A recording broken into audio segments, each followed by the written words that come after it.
Hello everyone, आप देख रहे हैं न्यूज़ोपीडिया, साथ में आपके शिखा ठाकुर।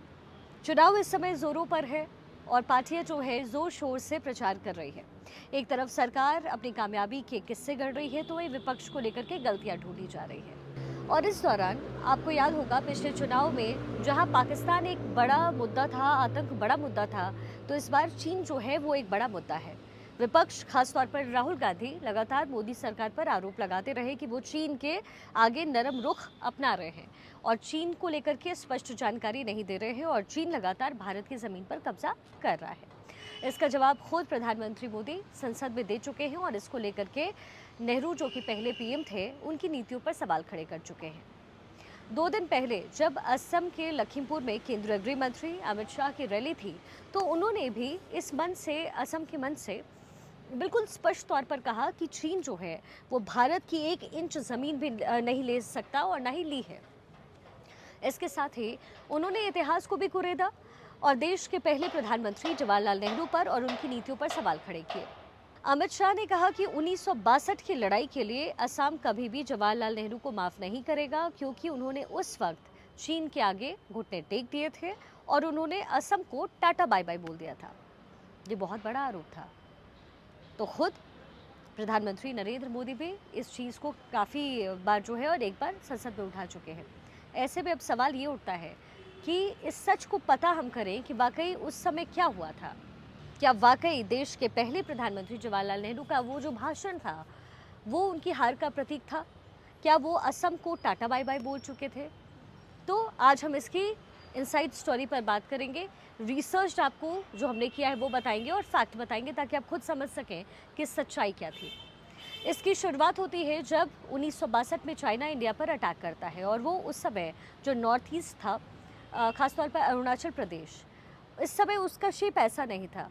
उसे उस समय नेफा कहते थे, यानी नॉर्थ ईस्ट फ्रंटियर कॉरिडोर। उस समय चीन जो है असम की तरफ बढ़ने लगा। वहीं दूसरी तरफ पश्चिमी फ्रंट पर जो कि लद्दाख का हिस्सा है, वहाँ उसने चुशूल में जो है अटैक किया उसके थ्रू और ज़ोरदार लड़ाई वहाँ भारत और चीन के बीच हुई और वो काफ़ी अंदर तक चीन आ गया। चूँकि लद्दाख जो है काफ़ी हद तक वीरान इलाका था, लेकिन नॉर्थ ईस्ट में जो है पॉपुलेशन थी। उस समय जवाहरलाल नेहरू 20 नवंबर 1962 को एक भाषण देते हैं। देश के नाम उनका संबोधन होता है और वो ऑल इंडिया रेडियो के ज़रिए देश के लोगों को संबोधित करते हैं। अब उस भाषण में वो क्या कहते हैं, वो जो कहते हैं उसे हम हिंदी में आपको बताते हैं। वो कहते हैं कि इस समय असम के ऊपर, असम के दरवाजे पर दुश्मन है, असम खतरे में है और इसलिए ख़ास तौर से हमारा दिल जाता है। हमारा दिल असम के लोगों के साथ है।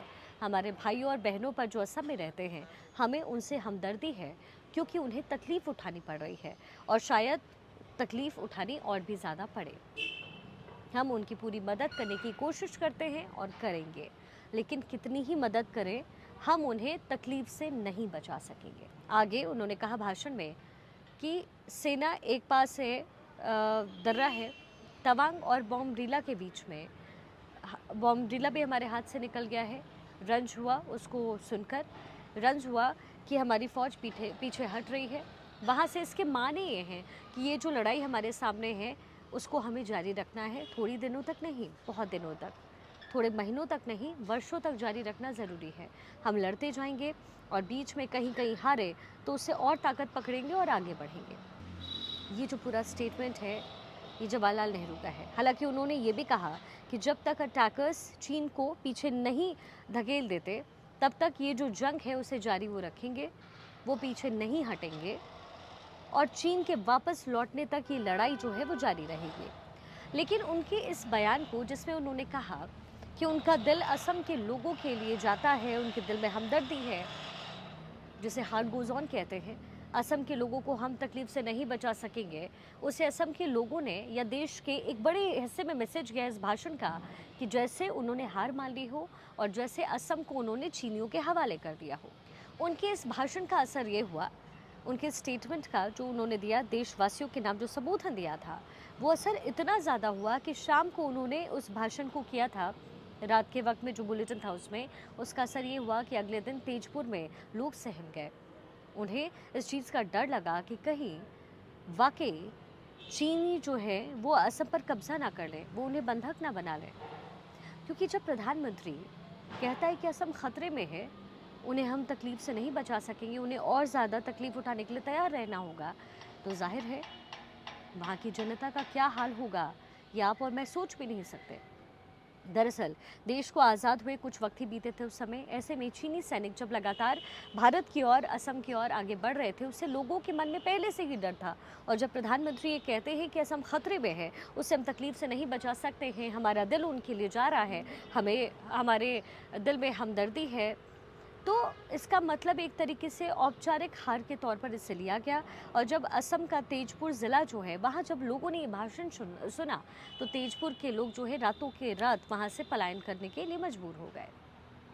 तेजपुर पूरा का पूरा वीरान हो गया। और वो रात तेजपुर में इतनी डरावनी थी, इसका अंदाज़ा आप ऐसे लगाइए कि तेजपुर का जो स्टेट बैंक ऑफ इंडिया था उस समय, वहाँ के ब्रांच मैनेजर ने अपने कर्मचारियों को कहा कि बैंक को जितने भी नोट और सिक्के हैं उसको इकट्ठा कीजिए, और नोटों को पेटियों में भरा गया और उसमें आग लगा दी गई, ताकि ये जो करेंसी है वो चीनी के हाथ ना लगे। इसी तरीके से वो कुछ जो और बड़े दफ्तर थे, वहाँ जो ज़रूरी गोपनीय दस्तावेज थे, उन सबको नष्ट कर दिया गया। तो एक तरीके से पूरे शहर को रिट्रीव करने की तैयारी लोगों ने की। और नेहरू के भाषण का इम्पैक्ट ये रहा, चूँकि नेहरू जो थे वो इंग्लिश बहुत अच्छी बोलते थे, लेकिन ये भाषण उनका हिंदी में था। पीएम की हैसियत से उन्होंने हिंदी में ये भाषण दिया कि उसका मैसेज ऐसा गया कि जैसे औपचारिक तौर पे उन्होंने स्वीकार किया कि नॉर्थ ईस्ट में जो है वो चीनियों का सामना नहीं कर पा रहे हैं। तो इस घटना को केंद्रीय गृह मंत्री अमित शाह ने इसको मेंशन किया कि प्रधानमंत्री जवाहरलाल नेहरू ने एक तरीके से अपने भाषण में असम को गंवा दिया था। उन्होंने मान लिया था कि सब कुछ जा रहा है, जबकि जो मोदी सरकार है वो आंखों में आंखें डाल करके चीन के सामने खड़ी होती है। डोकलाम में हमने कई हफ्ते का स्टैंड ऑफ लिया और अल्टीमेटली चीन के जो फौजी थे, जो चीनी सेना थी, उन्हें पीछे लौटना पड़ा। गलवान का उन्होंने जिक्र किया, गलवान में भी उन्होंने जवानों का डिप्लॉयमेंट किया, जहाँ चीनियों की आंखों में आंखें डाल करके जवान खड़े रहे। भले ही झड़पें हुई हों, लेकिन चीन एक कदम भी आगे नहीं रख पाया। लेकिन आपको यहाँ समझना अब ये है कि उस वक्त का माहौल क्या था, उस समय भारत की तैयारियाँ क्या थी।